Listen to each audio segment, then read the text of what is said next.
My name is Jobreil Powell, and I'm from Minneapolis, Minnesota. Well, I'm the youngest. I got 5 brothers, 6 sisters. Mom and dad are separated, but they both big impacts in my life. And we've all been involved in sports, so basketball came to play with just being around my brothers. I mean, like, we always playing in the backyard, debates, basketball games, NBA 2K, NBA Live when it was big. So my earliest memory of basketball would be playing in the basement when I was like 4 years old, 5 years old, 2 of my brothers. And from there, I loved it. It meant a lot to me going to the games because those were the 2 that I measured myself to. So it's like, can I be better than them? And watching them play against other people and then playing against them were like 2 different things. So knowing that I was younger and I had places to grow just made me more motivated to want to be better than them. Because I felt like if I could beat them, then anybody could be beat.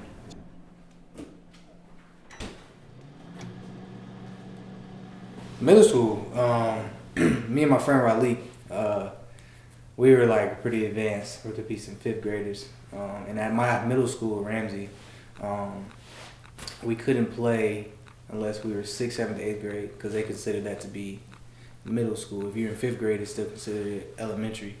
So we went to tryouts anyways, and we had like no basketball, anything. Like we had basketball shoes on. Everything else, we were uniform school, so we played in our uniform clothes. Everybody else at the tryout had their basketball gear. We made the team, and then they found out we were in 5th grade and told us we couldn't play. At that time.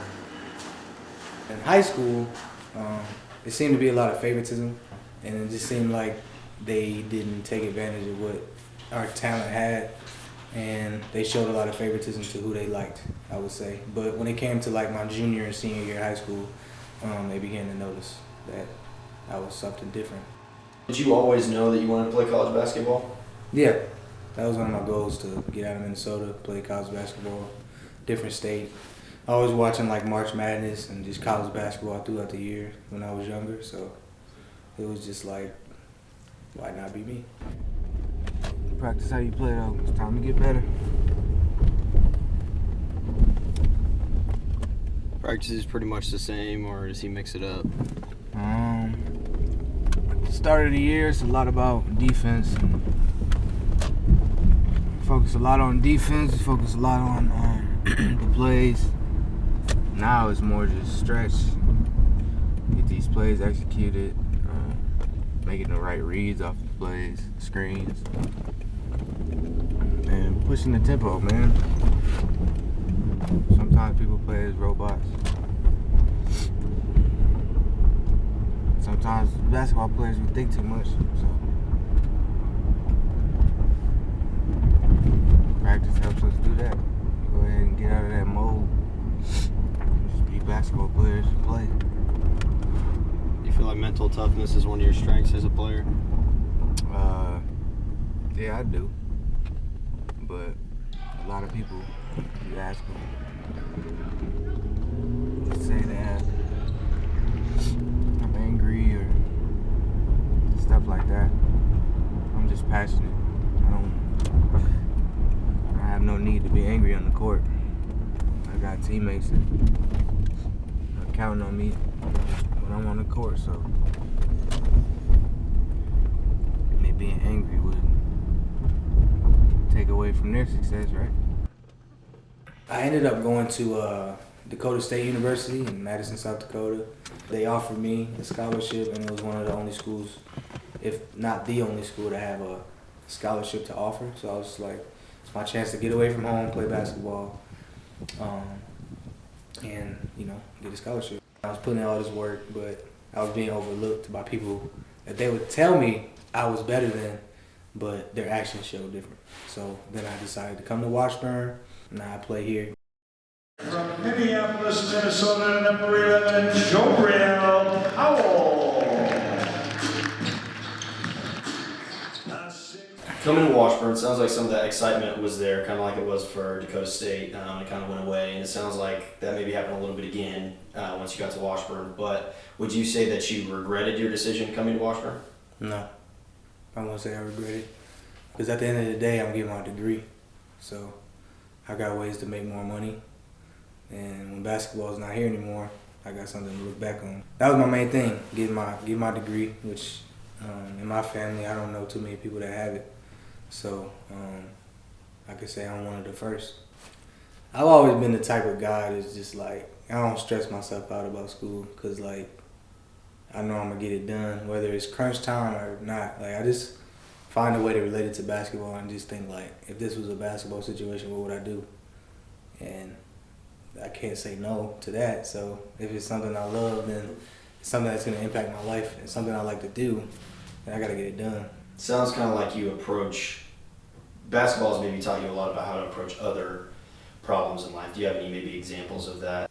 When my dad was took to prison, and that affected me a lot because like every team before that, he was always there. He always congratulated me, along with my mother. But my father being took to prison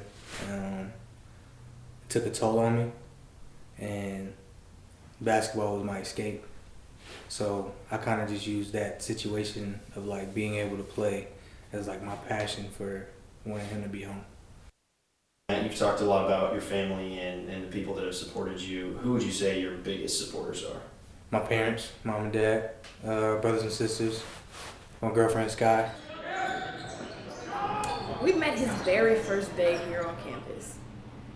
And I was coming back from the grocery store, I think, and I saw him in the village building.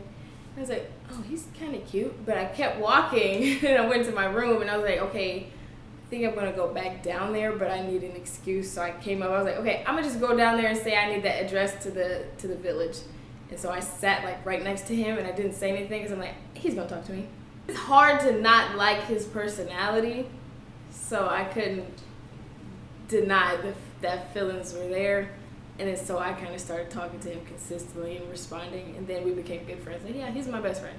When was it apparent to you that basketball was a big part of his life? When he would always talk about how he's going to the NBA and stuff, and I know like when I would bring it up, I would say, so if you make it to the NBA something, he would correct me when I make it to the NBA. And is that something that you appreciated about him? Mm-hmm. He's very determined. He's always goofy, but when he wins, he's like super geeked up a little bit. And when he loses, he'll be like, I'm not even gonna vent, not realizing that he's been venting for like 15 minutes already. Basketball's gonna be in his life, in his future in some way, no matter what. I feel like everybody's been supportive of what I wanted to do because I've always said I wanted to play in the NBA. Like since I was younger, you can ask anybody in my family. So I'm making it happen, and I think they're appreciative of it. And when I get to the highest level, then I think they'll even be more proud because it's something I set myself out to do, and I'll be able to do it, Lord willing. We just got our ass tapped. You feel me? But I'll pull it.